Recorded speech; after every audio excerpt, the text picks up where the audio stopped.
actually work. All right. Okay. Fingers crossed. The beauty of internet. It's amazing. It allows us to run our businesses, connect from all over the world, but at the same time, when it's not working, not so good. Okay, so again, welcome to Design Your Success 2022, day one. I'm not going to repeat what I said again, but I do want to make this year a reiteration of this challenge even better than last year. And for that, of course, I need your full participation in it. So as I said, there will be a bunch of new things, concepts that I will teach you about business, and most of it your mindset as a CEO of your business. But then I created a space also for you to get coaching, to really fully get value of this and see the power of coaching. And then also with that is, because the concept, the whole concept of it, and I will tell you in a moment, is for you to grow as a leader. But also what I want to encourage you to do is stick with the challenge for 5 days. So right now, if you haven't done so yet through my emails, make the commitment to show up here the whole 5 days. And if you cannot one day, catch up and come the next day. Why am I saying this? Because this is not just my experience, but it's just statistics, right? People sign up and there's 100 people that sign up here. And only right now, 15 of you are live. And some people cannot make it live and so on, but you can see the difference, right? And then out of those who even show up the first and the second day and the third, not everybody finishes. So the thing is for me is that the way or how we do one thing is how we do everything. So if you can be committed 5 days to this challenge, that means for me, you can be committed to your business. If you cannot commit just 5 days, 1 hour to a challenge that's going to help you in 22 in your business, then how are you going to be consistent in your business? How are you going to show up for your clients? How are you going to show up for yourself? 300, even if it's just 300 days a week, a year, right? 300 days a year in 2022 to implement the decisions you're going to make this week. Okay. So do I have your commitment? 5 days, 1 hour plus homework. And again, I get it. If you cannot make it one day, just watch the video and show up the next day. So give me some, yes, I'm committed, or no, I cannot do it. I see some hands-on, just also I know you're watching, everything is working. Okay, so some of you are familiar with the concept that I coined, diamond effect. And the concept comes from an idea that came to me one day when I was hiking with my family about diamonds. So we all love diamonds, even though I don't own many, but I love diamonds just as a creation of nature, right? Those are rocks that are super strong, super brilliant. Everybody wants them, right? They're rare, but they're the strongest rock on earth. But they're made from a very simple ingredient, and that's carbon atoms. And then there is graphite that's also made of carbon atoms. So this is like the brittle dark rock that we use in pencils. And it's kind of made from the same ingredients. And look at the difference. And it's the same in business, right? There are businesses, even look at your industry, the industry you're in. There are businesses that thrive and have so many clients that they don't even know what to do with them. And there are businesses that struggle while attracting the clients and so on, right? What's the difference? Because when you think about it, the foundations of every business are the same. If you bring them down to like very simple concepts, the foundations are the same. We have an idea or a service that we love.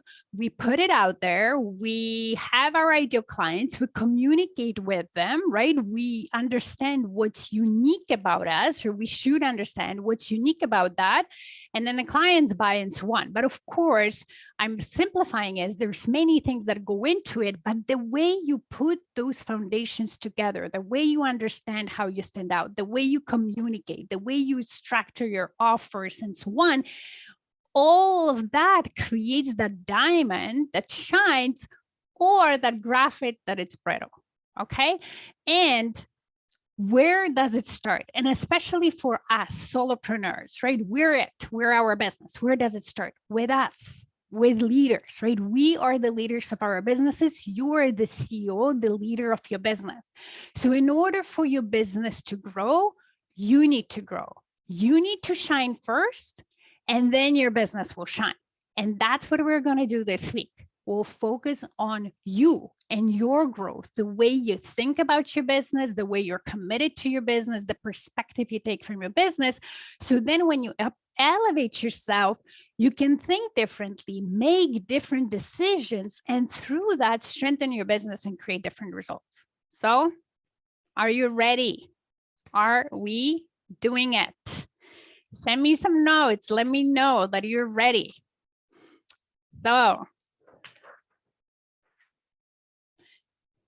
we're ready. I can see that. Some love. All right.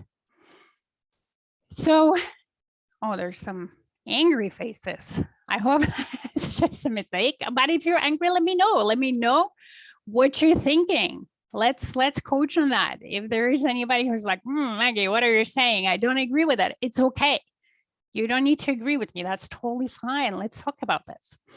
All right. So my coaching model, just to understand the way I coach my clients and the way I want to coach you this week is this. Everything starts, and those of you who've seen my journal, you know, dream, plan, do. But what does that mean, right? That creates our results. What does that mean? The dream is everything starts in our mind with our thoughts, with our ideas that we have our business, or thoughts that we have about our business or about us and so on, right? Now, a lot of those thoughts, or majority of them, tend to be negative just because our brain is like that, right? Primitive back end of the brain, it likes to look for danger and be negative and so on. But our front part of the brain that makes us human and that actually is crucial in entrepreneurship and doing things we've never done before is the one that can dream, create ideas, get past fear, and so on and so forth. And we want to activate the most of it, or we want to think with that brain and get that brain drive our decisions rather than the one that's primitive the most of the times possible. And when does it happen? It happens when we pause from the idea. Well, we pause, we take a space and we think. And that's planning. And by planning, I mean not necessarily planning like we're planning here, spending, 5 days, 5 hours once a year to do it.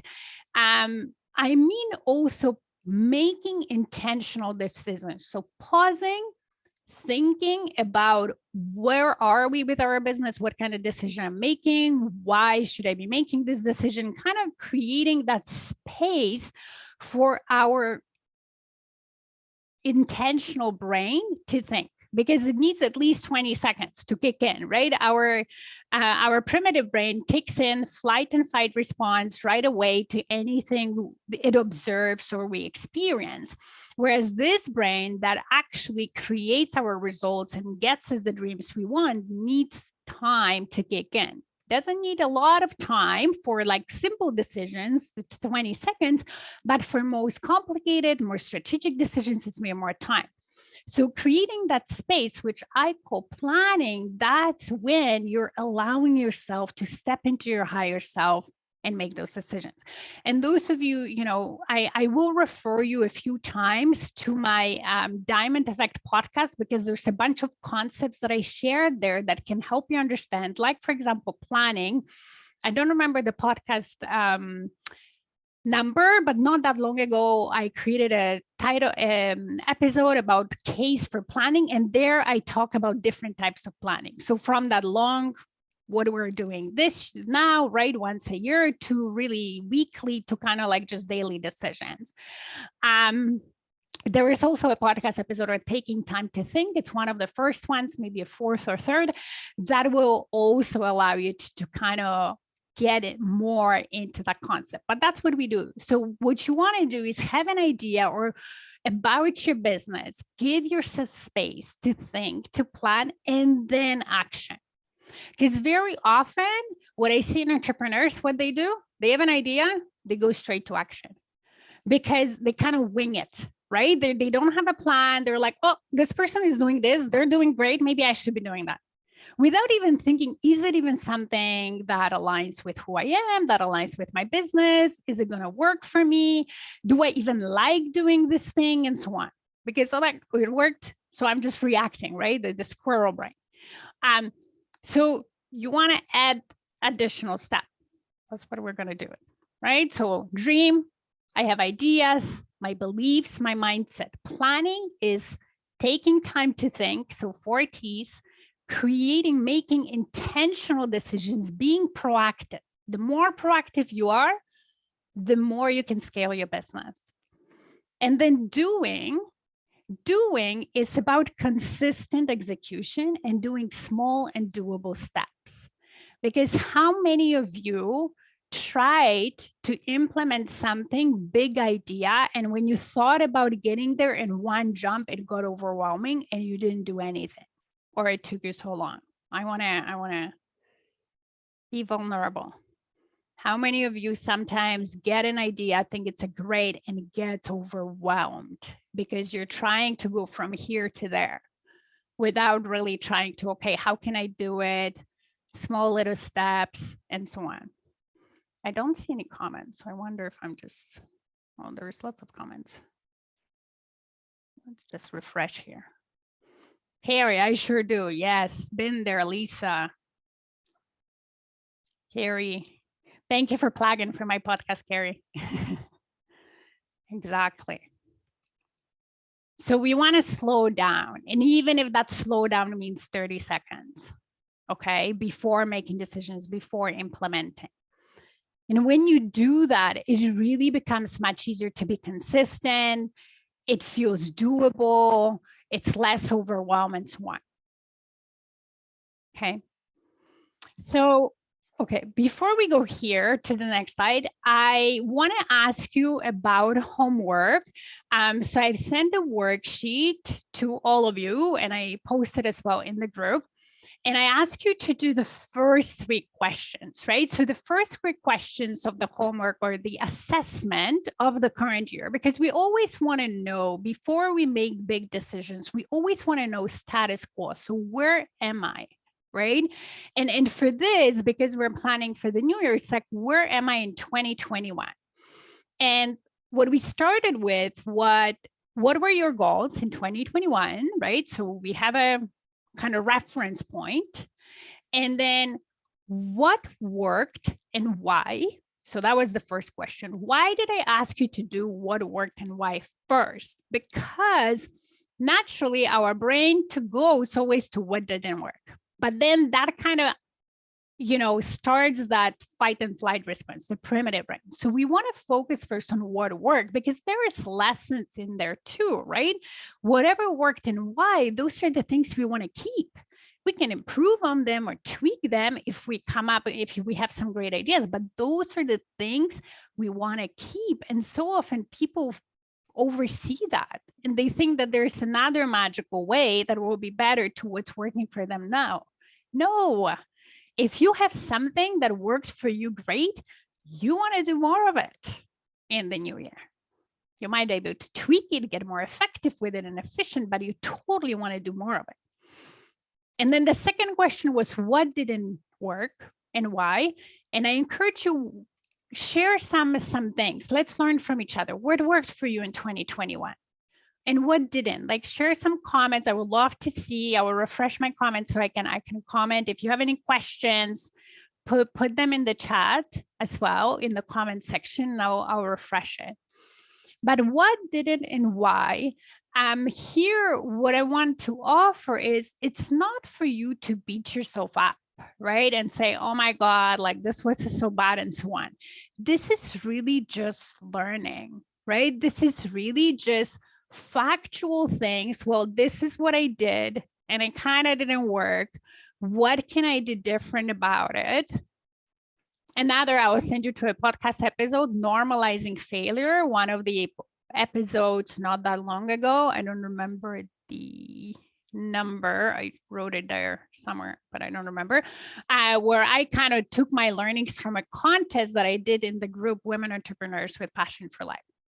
And it didn't work at all. Like, it was a total epic fail. But I took it and said, okay, well, even though I felt bad, because that's normal, right? We fail, we make mistakes, we feel bad. That's totally normal. But I took that and realized, okay, well, what can I learn from this? Why didn't it work? What was in my control to do so it doesn't repeat itself again? So those were the 3 questions that I wanted you to do before, so we can share and learn from each other. Okay, what do we see? Recently got a tattoo, physical reminder for that reason. One step at a time, yes.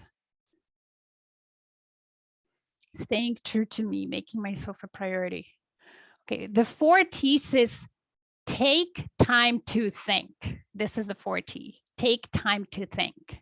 Meaning before you act on an idea, just pause a little bit. Or before we don't act, or you're like reacting. So instead of being reactive, being proactive. That's what it means. Okay, Vera, for the first part of the year, I was still in survival mode from the current events in the world. Wasn't great. Carrie, starting professional networking rather than reaching out to vendor events. Reaching out to clients helped you level up both business and mindset. Awesome. Awesome. What else worked or what didn't? What didn't work? I scheduled myself too heavily at first. What worked? I made some huge schedule changes. Awesome, Nicole. That's great. Okay, Vera has been focusing on control of your time and habits. Yes, creating healthy routine has been the best thing I've done. Yes, healthy routines, so important. We underestimate the power of healthy and small little habits. They have humongous positive effect on our life. And the longer we do it, the better. Awesome. Awesome. Pushing comparison, shiny objects. Yes, comparison does not help at all. Compare and despair, not good, not good. So redirecting your mind to staying in your lane and honoring and being kind of grateful for your own journey and figuring out the things that work for you are so important. Because, and we all fall, you know, trap into compare and despair.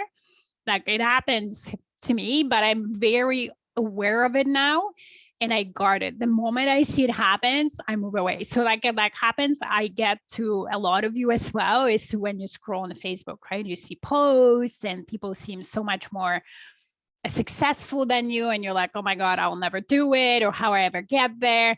The moment you're aware of it, stop, close Facebook and do a meditation or read a book or do something that is not comparing and just focusing on your journey.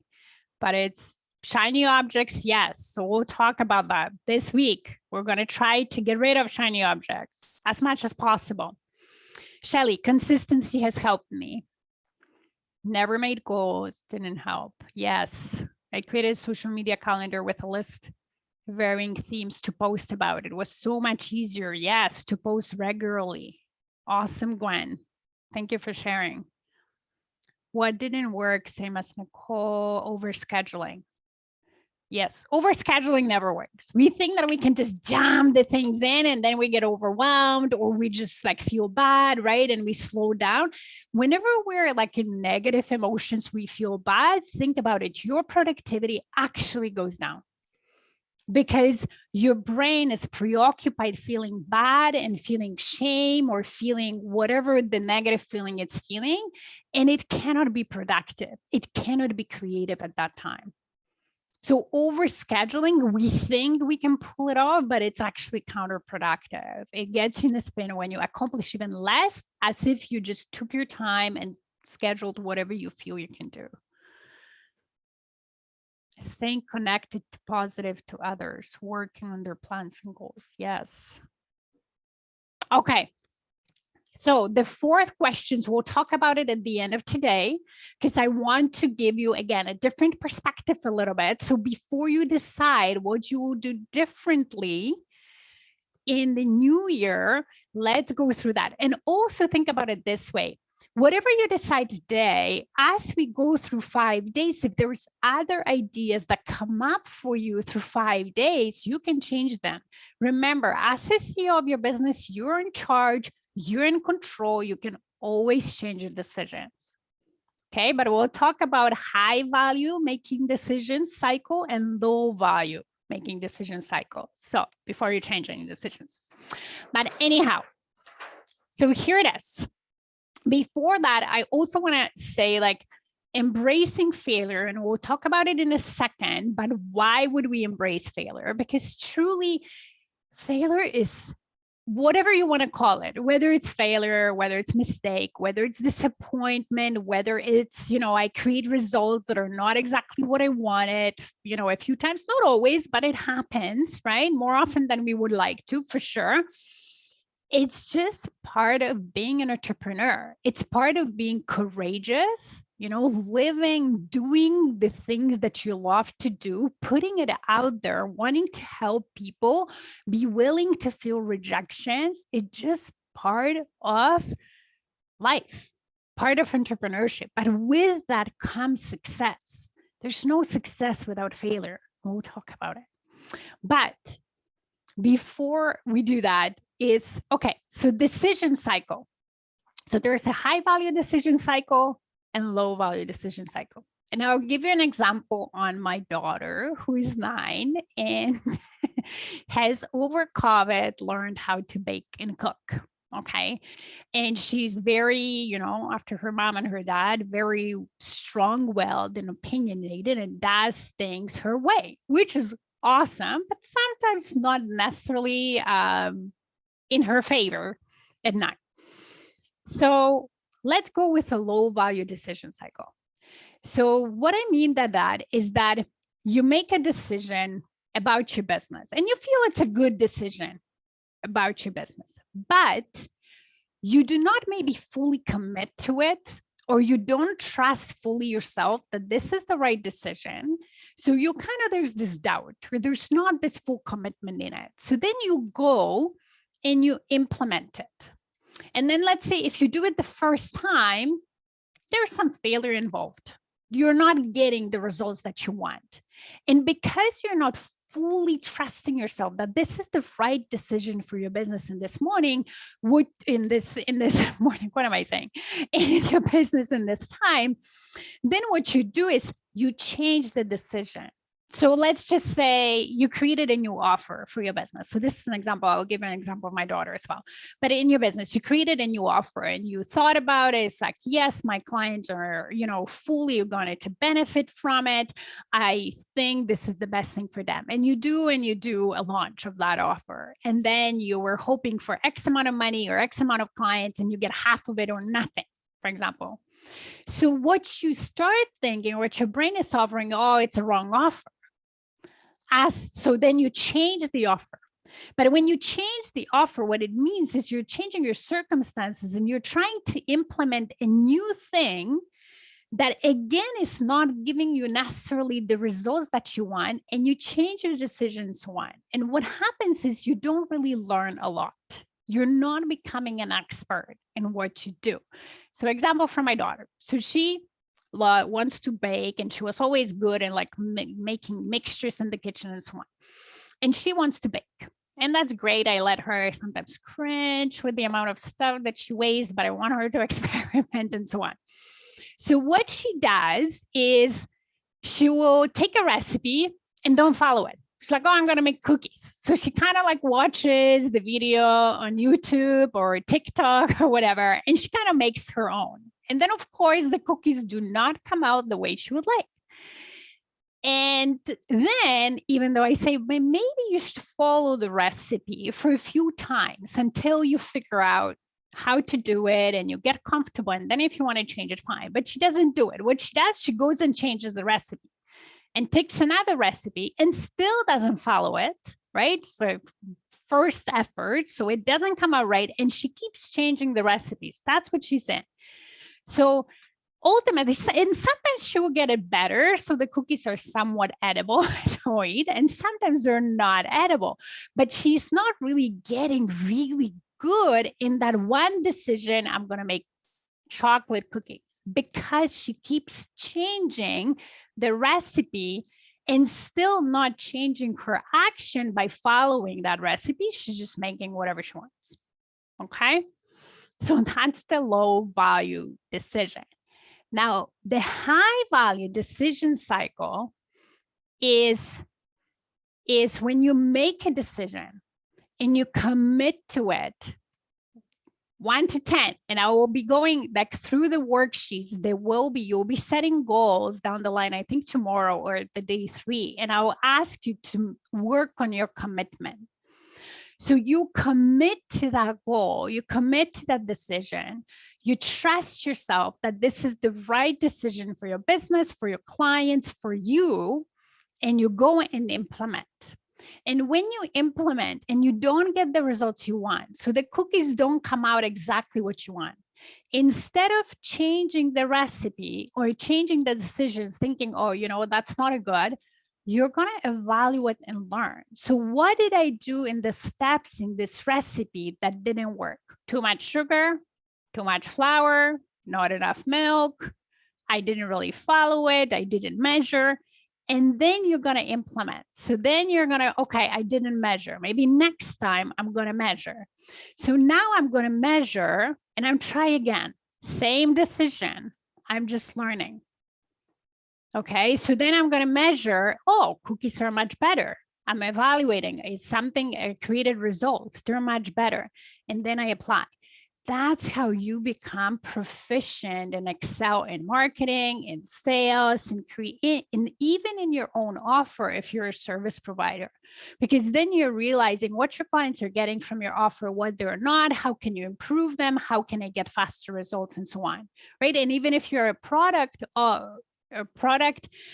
creator, that's how you do reiterations of your product. You don't change the idea, I'm selling creams, that didn't work, now I'm going to sell something else. You're just getting the cream better and better and better. Okay, so give me some comments, ladies. What are your thoughts about the cycle? And tell me your experience, like how are you making decisions now? And what I want to challenge you throughout those 5 days is whatever decisions you're making, go into this cycle, right? So when you make a decision about your business, if it's a new one, maybe improvement, commit to it, and then commit to learning and becoming an expert in that particular decision so you can create really good results, right? No inventor, no entrepreneur ever decided on something, or not ever, but very rarely, right? Created something, and on the first trial, something became an, sensation, right? Those overnight sensations usually take so many reiterations of the service, of product, of trying to figure out how do I talk to my clients in copy or whatever, so they can understand how I'm helping them and they feel compelled to action so they can buy from me because I know I can help them. Please repeat that last portion. Are you repeating the same exact steps if you were not successful? You're learning. So yes, you're sort of repeating the steps, but you're learning, right? So we're not doing the same thing over and over, expecting the results, but let's just make a business example, right? So again, I have a new offer and I'm going to sell it. So I'm creating a campaign and I'm putting it out to the market, and I'm not getting the sales that I want. Well, what happened? Why was that? It wasn't the offer. I know my offer is great. I believe in my product. I believe in my service. I know it can help people. So what was it? Maybe I didn't have an audience and I'm trying to sell to cold audience. People don't know me. I have no connections, I have no email, and I'm expecting 2,000 people to buy. Maybe that was the problem. Or maybe I have an audience, but I didn't commit to promotion. So I kind of wasn't consistent. And my, maybe my campaign was like 2 weeks and it should have been at least 6. Or maybe I just need to get better at writing copy.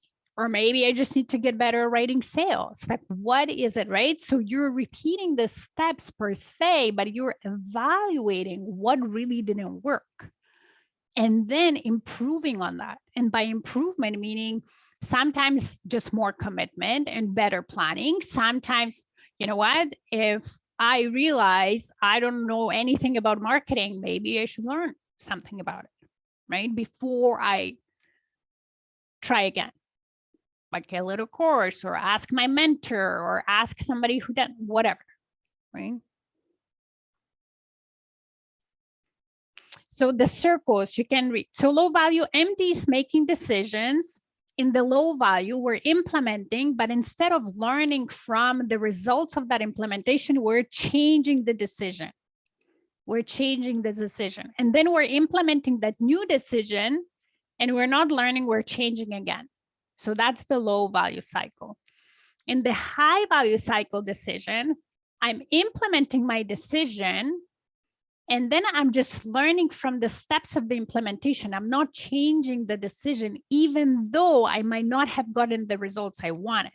I'm evaluating, I'm learning, and then I kind of improve the process, right? So what kind of I did, but my decision stays the same. My offer stays the same. Maybe my price stays the same, my product. So if I'm selling something, I'm improving on the sales process. I'm not changing my offer. So again, example, I had an offer, I made a price $500 to $1,000. Nobody bought. Oh, I'm going to change the price because I think if I lower the price, people will buy. As opposed to, how did I promote it? What did I do to sell it? Right? That didn't work. Because if I'm really feel that my price is fair and my value is much more than that, switching the price or lowering the price without analyzing your sales process is not going to make people buy. If people don't feel like they really want and need something and are compelled to action, they're not going to buy they're not even take something for free. How many people, so even this challenge, and read my copy and didn't feel compelled, it didn't speak to them to sign up, even though maybe it would help them. And it was free, right? Free challenge. And not everybody signed up. So, but for you ladies, right, you sign up because my promotional strategy and the copy I did was compelling to you to sign up. But it doesn't mean, like, even free stuff, people are not going to buy or they're going to opt in even for free stuff if they don't see the value and compel. So the price is definitely not always a problem. So I hope that cycle now is clear. Let me just see.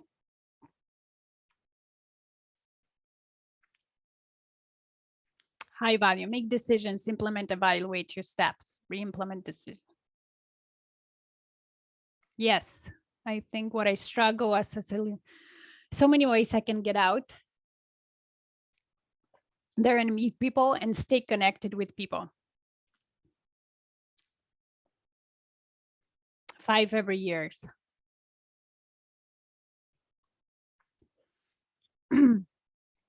Hi, Carol.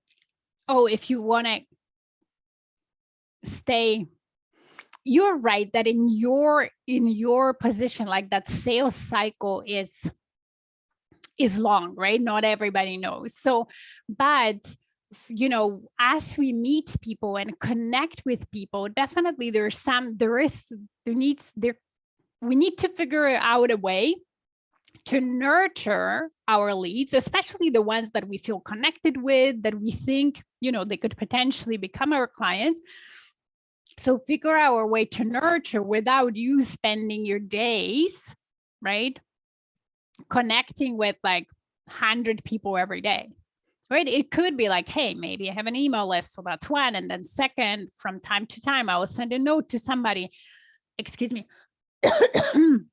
but I'm not going to do it all day long, right? So figuring out what are the ways that makes most sense to my business, that also makes sense for me, and just sticking with those ways and just, you know, improving on them. Because it's like even with every other business, like there's so many social media platforms, we could be on all of them. But as a solopreneur, if you try to be on all the platform, to doing it right and consistently, all you're going to do is social media. But is that the right strategy for you? Not necessarily. Sometimes going smaller amount of things, but going deeper, usually it works actually better, right? So picking one or two social media platforms and being really good and really consistent will work better for you than trying to be everywhere and kind of like half-ass. It's the same with you, Carol, and your ways as a realtor.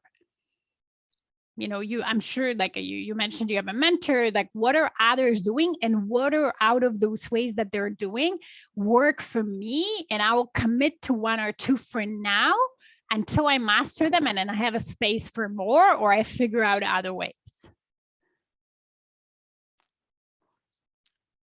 Okay, Carrie, makes sense. Can you talk with other agents? Okay. Listening and learning. High value decisions. Idea might have been a great idea. May have failed. Change my decision partially. Yes, makes sense. All right. Awesome. Awesome. All right.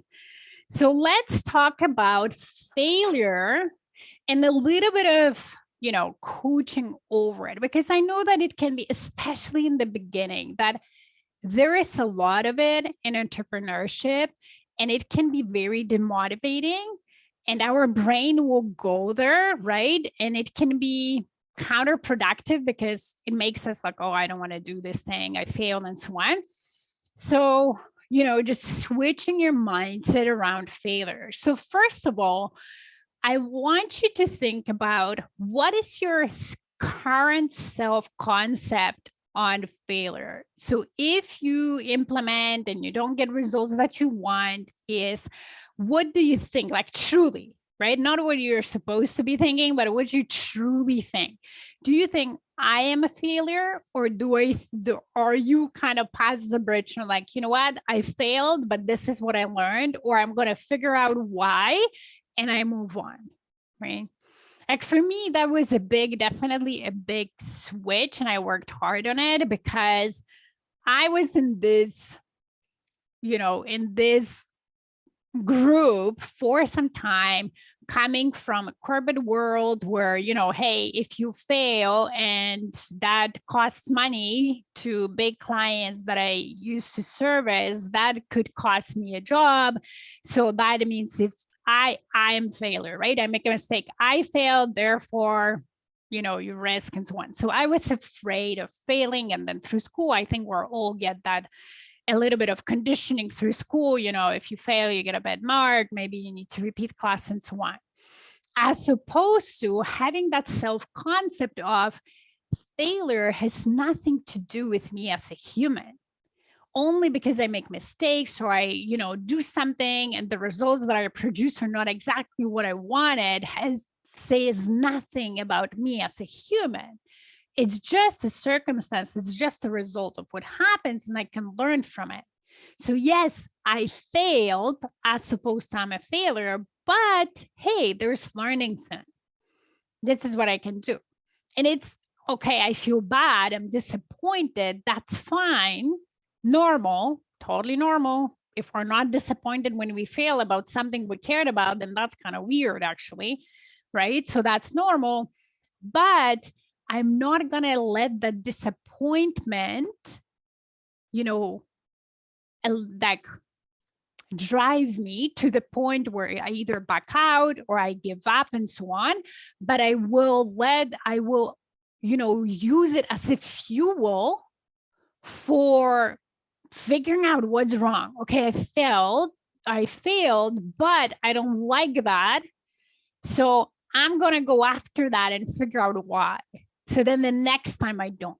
So then the next time I can produce the result, because it's just a point on time. It's just a point of time, right? Like if I failed now, it doesn't mean my future results have nothing to do with my current situation if I learn. Because if I keep repeating the same thing without learning, then yeah, my future result will be the same. But if I learn, I can create a new result because I'll act differently from a different perspective with more experience. Disappointed, but don't live there. Learn from failure. Awesome.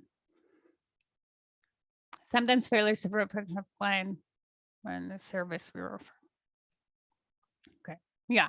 You don't have to, Diane or Diane put it well, you know, don't live there. Definitely. So be curious, right? Always, what can I learn from this? And not only about failure, but actually from the things that work. Take a moment every week or every day or every month, or actually everything, like every day, it could be like 2 minutes. Every week, it could be 10 minutes. Every month, take 15 minutes to say, what did I learn this month, this week, from what worked and from what didn't, right? Because when we take that time, so when you do 4 T's, take time to think, and you actually pause and allow yourself opportunity, create that container for learning, you will grow exponentially as the CEO and with your business. When you just plow through the days and weeks without pausing and learning, then there is a lot of doing the same thing, expecting different results until I'm so exhausted, I'm angry, then I stop. I'm like, oh, I should do something different. But then you're wasting a lot of time in between. So when you make it a habit, as somebody mentioned, good habit, right? When you make it a habit of pausing and learning from failures and mistakes, but also from the things that work, and first of all, from the things that work, you can grow so much faster. Yes, Carrie, first attempt in learning, failure. That's right. Then how about, and this is my challenge to you, how about you actually think of failure as, can it be my best friend? How is that possible? How could failure be my best friend? What about if it's, you know, I want to challenge you and think about it and maybe share your thoughts in the comments. How can I make a failure my best friend? But for example, it's just an indispensable part of success. It's indispensable part of running a business. Most helpful friend, but most my best friend. Okay, Carrie. That's a good one. It helps you grow. That's right. Okay. How can we find a silver lining in every experience that we do?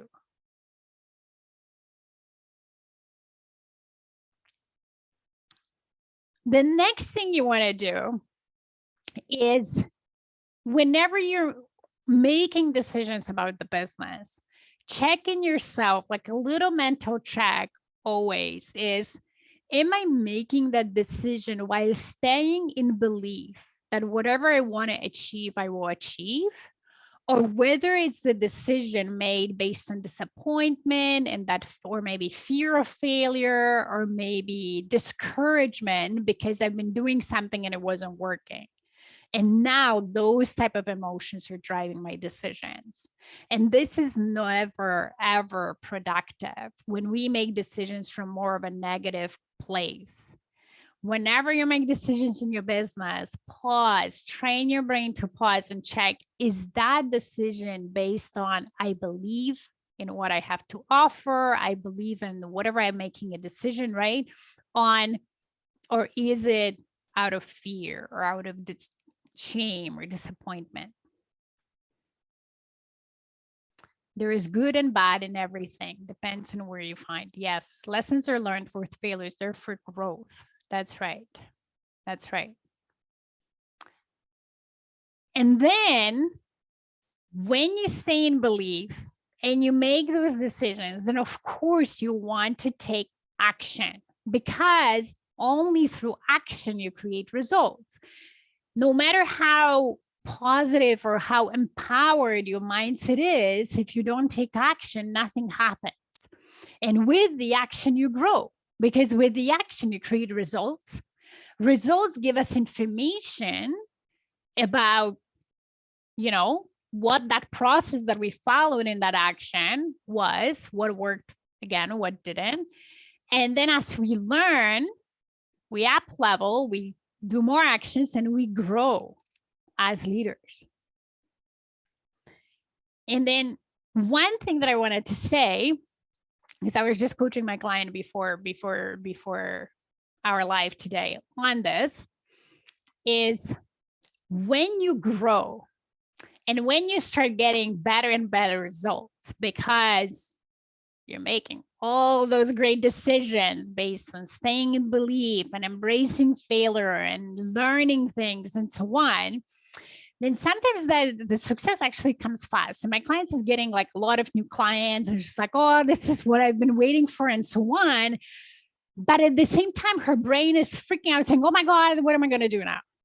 I have all those clients, I don't have time to create it. So now it's going to, oh my God, but I don't have time and so on. So now the brain is like almost success intolerance.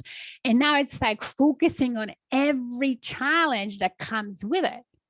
But so the growth, right, as a leader for us is, as we grow, we also need to grow our thinking and our skills, because there it's now, with success comes challenges, just different challenges, right? With more clients come challenges, just different challenges when we don't have clients, we're not enough, or not as many as we want. So you want to come back when your brain goes into that overwhelm, into, oh my God, like, I don't know what am I going to do now that I have this new and wanted problem, or not a problem or opportunity, is go back always to what is working. What do I want? What do I know now? Where can I always start from what's working? Just like the questions today, always start, what do I want? What do I know? How can I solve this new opportunity? What my brain thinks is challenge, but new opportunity based on what I know, and take your small steps towards that. Okay.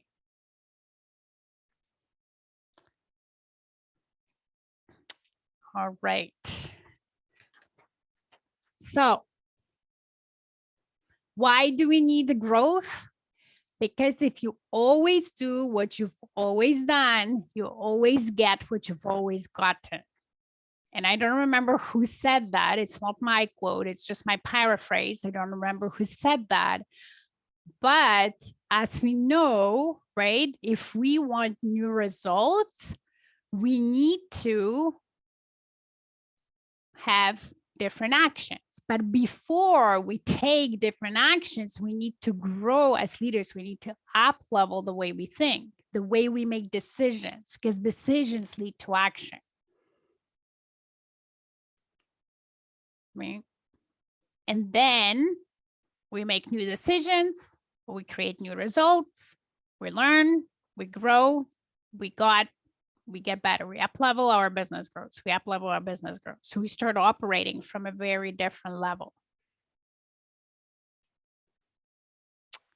I'll pause here, any comments, any questions so far, ladies?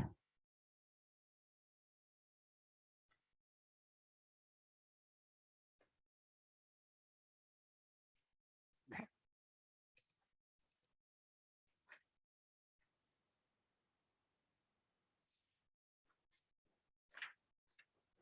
So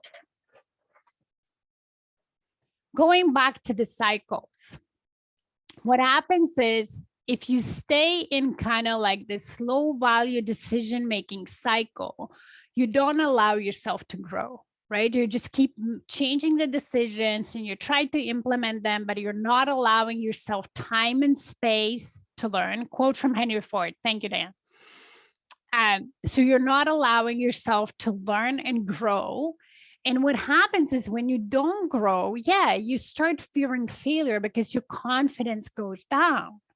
Our confidence grows with actions and overcoming for the failure and getting some results, even though if they're not, exactly the first try, but if we getting better, keep getting better, then it grows, right? When you start your business, you have zero income.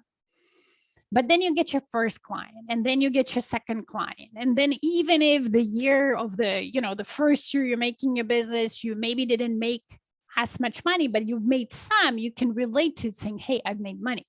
So then if the second year you make more money, that means you're growing, right? And your confidence grows. But if you don't, if you make the same amount of less money, then you start doubting, right? And thinking like, oh, can I really do this?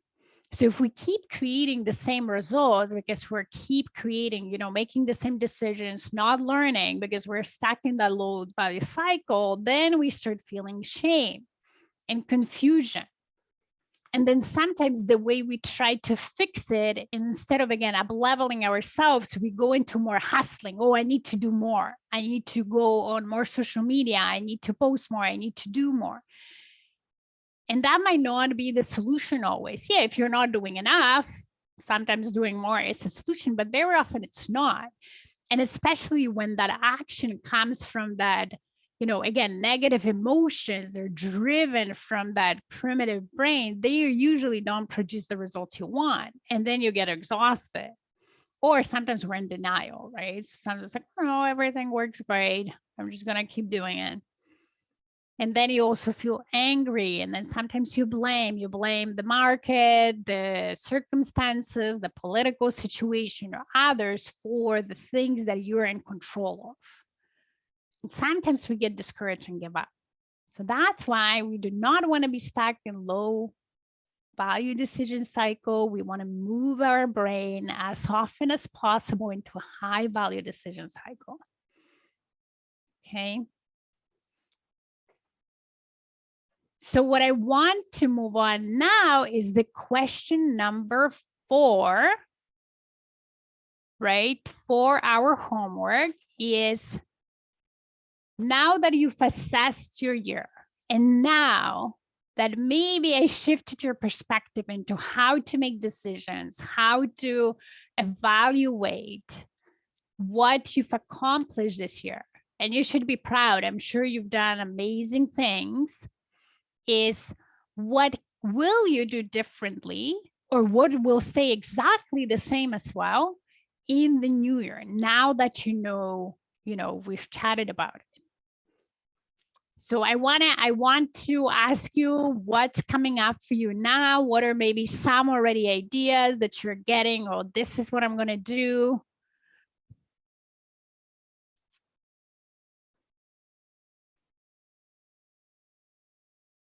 Crystal, I'm noticing a YouTuber I follow digging in her heels and making the mistake over the past couple of weeks.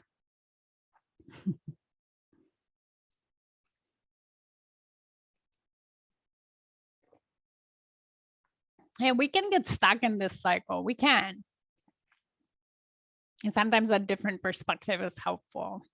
A friend saying, hey, asking for help. But the thing is that when we're in the low value cycle and when you start feeling those feelings, we actually quite often don't ask for help because we're ashamed or we're in denial. We think that everything is great. As opposed to when we're in the high value cycle, we're making decisions from that possibility and we want to learn, we're curious, right? We're embracing failure. Then very often we'll actually go out there and ask for help and say, hey, like I'm doing this and it's not working for me. Maybe you've been in a similar situation. What worked for you? So that's another thing. So any ideas? What are you going to do differently?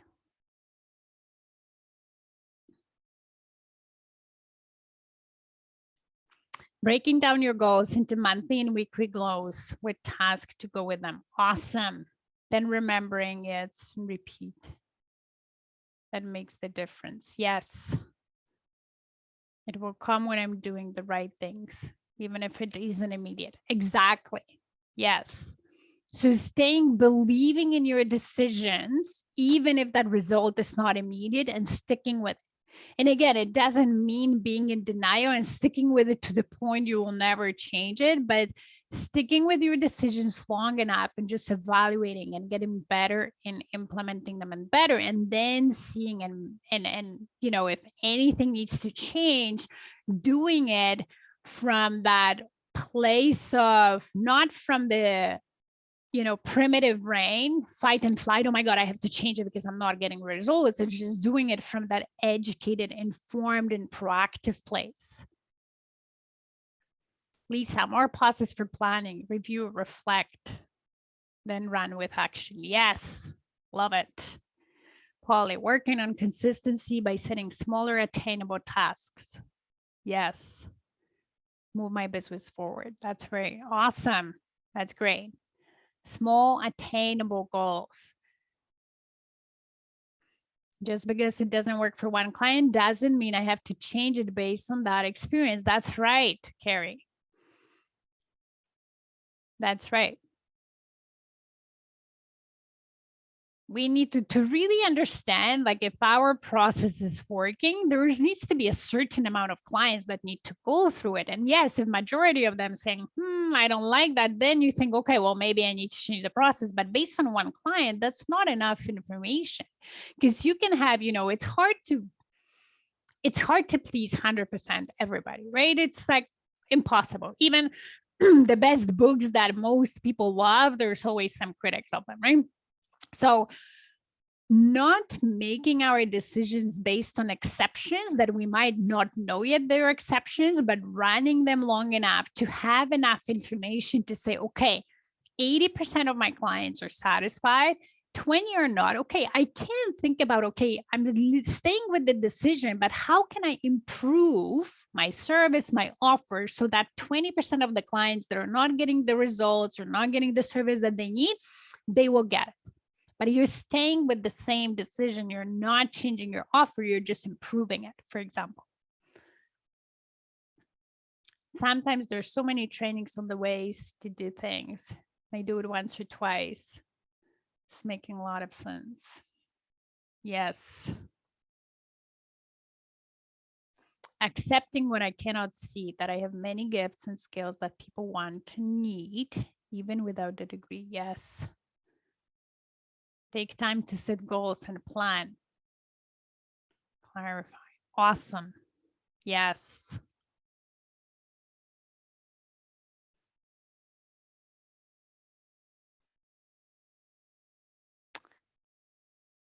So, any questions, ladies, for today? Tomorrow, when we come back, so homework will come out soon, or the worksheet, I will send it out soon. And then the main part of the homework will be brainstorming your big goals for 2022, like letting yourself out there, just dreaming and brainstorming. And then we will learn more about, I will teach you more about making effective decisions. So then you can finalize your 2022 goals and then grow your commitment to it, right? So make that main decision and grow your commitment so you stay with it. And then you just improve as you implement it. You just improve the way you implement it rather than changing the decision because like, I'm not getting the results. Maybe I'll lower my goal or whatever. I'll change my goal.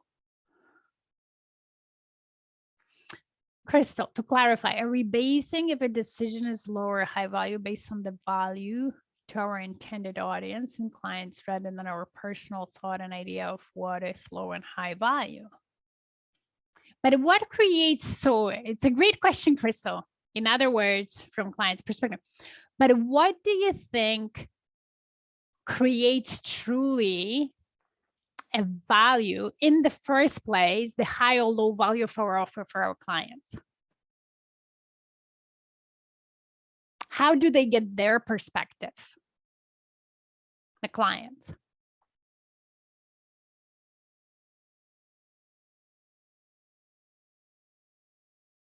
I will answer the question, Crystal, but I want to see if you have an answer. How do they get a perspective? What creates it? in the very first place.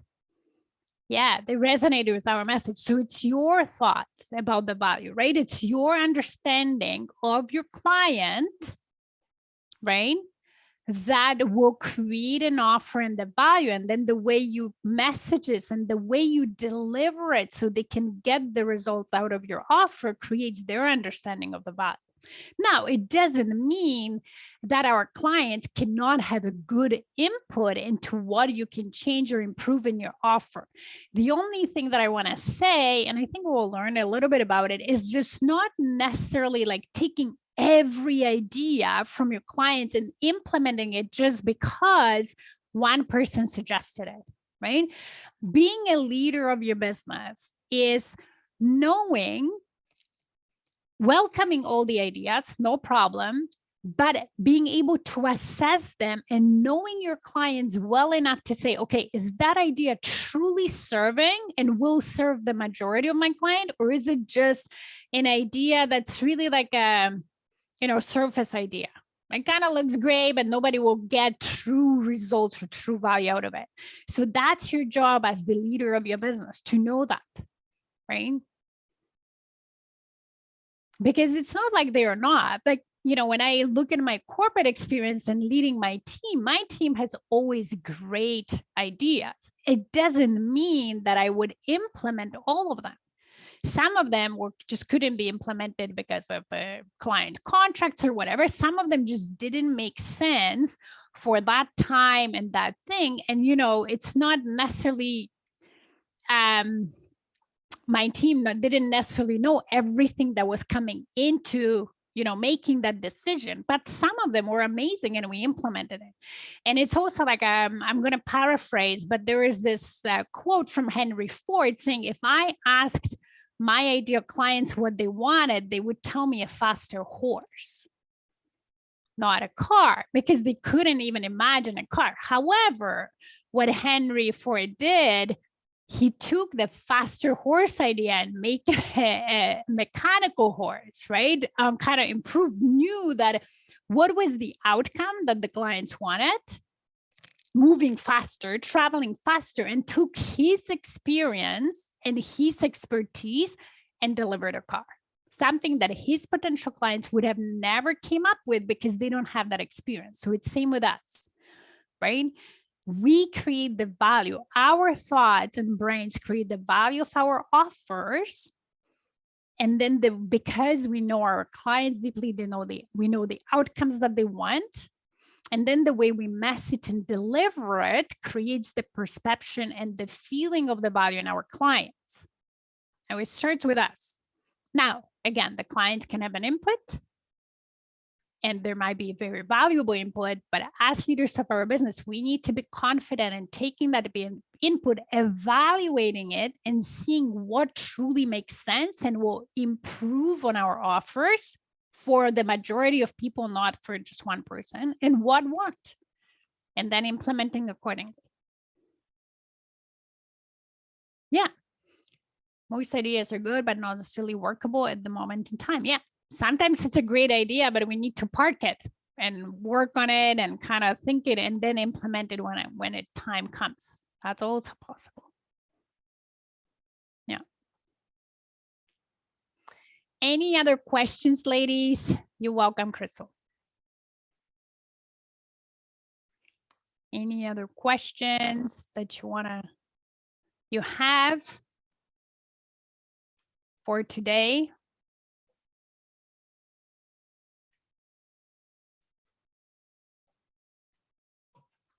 All right. This was great. All right. So if not, thank you so much for coming. I'll see you tomorrow, same time. Hopefully we won't have that many issues. And then do the worksheet and see you in day 2 tomorrow at 4 p.m. Eastern. Thank you for attending, ladies. Thank you. Bye.